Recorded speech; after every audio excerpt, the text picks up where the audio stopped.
Lela wa maua. E a fia e male TV le whakasa. E a fia e male kakale interview.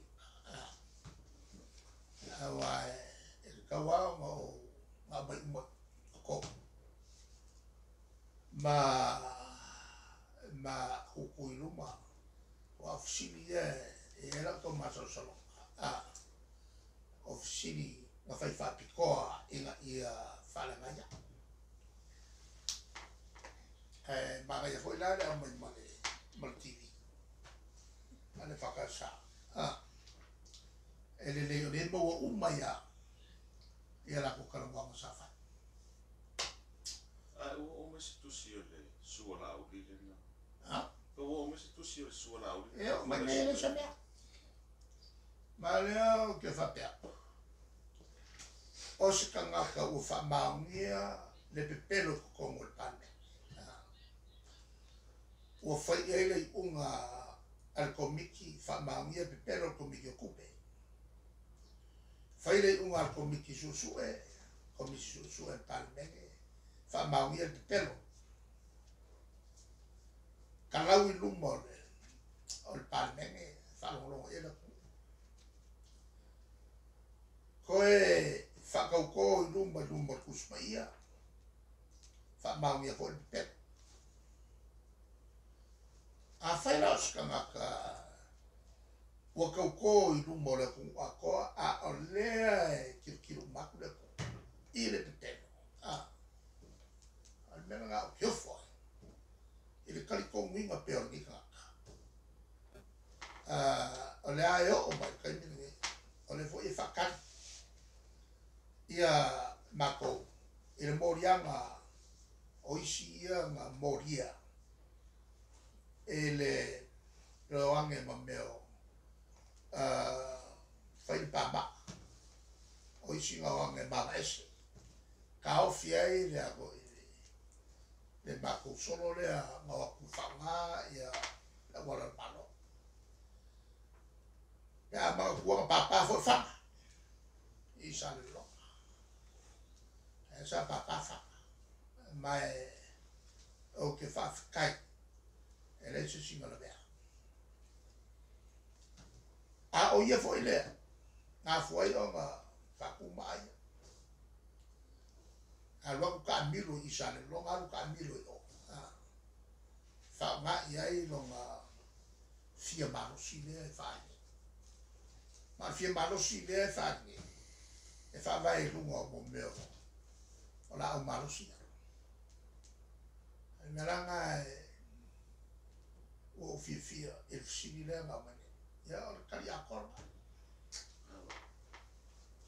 Alo pela singa pole o ai mo fana na singa pole ke no ke le ko pusa falo no ki. O ila isa o ngai o ngai ko fa le fa kanga o le kilo va ia ni fa le fa ni fa. O fa fa ki no ia una ko fale fa una ko mo ia fa ngai ko sa ko ke mi fa fa ngai ia fa ka mo sa fa ia la ko Ke bo mai la e o lo so lo la alang ka o ia ka o bele man ko voi o usa ye fa Mako voi el stamp la sa a malua fi malfito. El stamp la la ki kuma ye malfama. Al mako fanga le ke mina. I ka so so ye kera fanga. Walula i o ke fia vescalo. Mole kalonga el pasu. Ya, el wala mego walu. Alo walu fanga mo meo kifa fo i fale. Ai fa solapi. Ya o ko sa fanga la. O vai ko.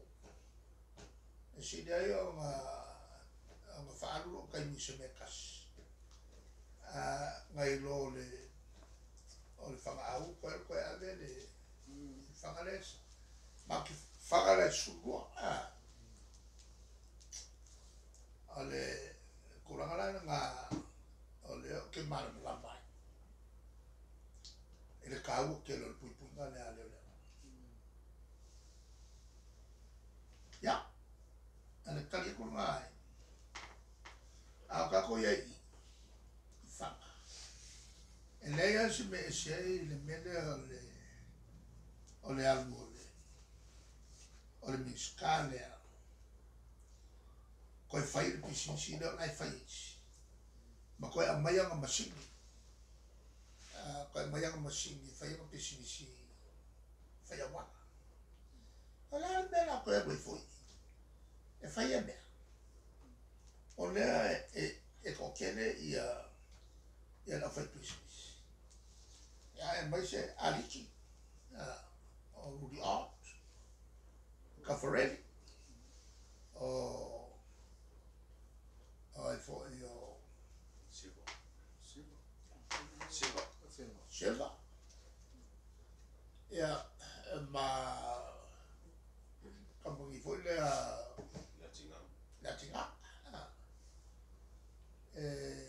Laten we maar peki. Au te ngana o kwa keleia kampani. Wala ya mas kampani.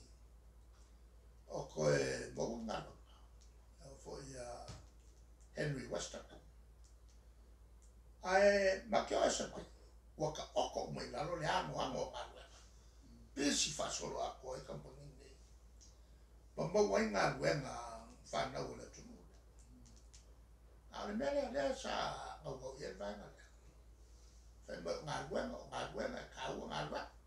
Nara whai ngā whai mai ai. E ni leik whai ngā ruenga ka kai ko ngulu. Ma wai nā ngā ruenga whai. Ai a whai ngā ruenga ka kai ia ule ai. Leo ule ai ne. Ka ruai la ko whai ngā whai mai.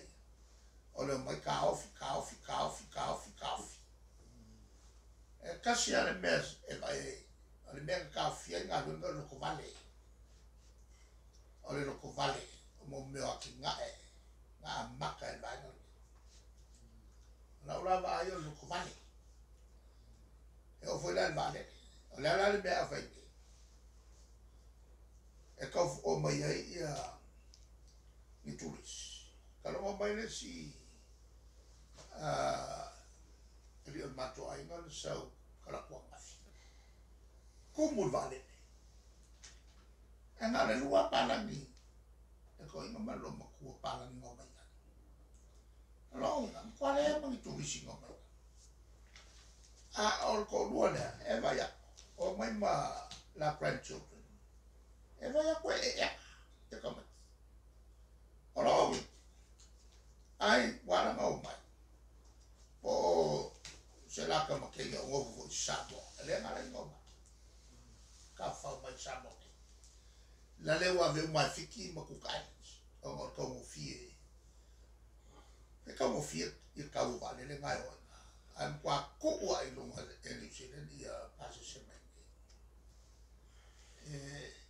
ke le ma ko fa ko ai fai ai lo ko vale wa vale ma fa fo mai a ma ko ma ke fai se vale le mo ba ko fai vale le se wa ia ele ma malu le ku pase se ko fi koe o mai ka ka fa kau ia o loa I chamo ma o lai ka ko turis ai e fa le o lai ia kama kama se wa I fo mai si lu pas ke le o turis si se wa I lu pas ia ma fe o I ku ma fa kau la ko ngiu fa kau la ko wili fa kau la ko sha ai ma pisisia ngai ka ko ka kai ko mai se ole whaka ora ko o fuia ele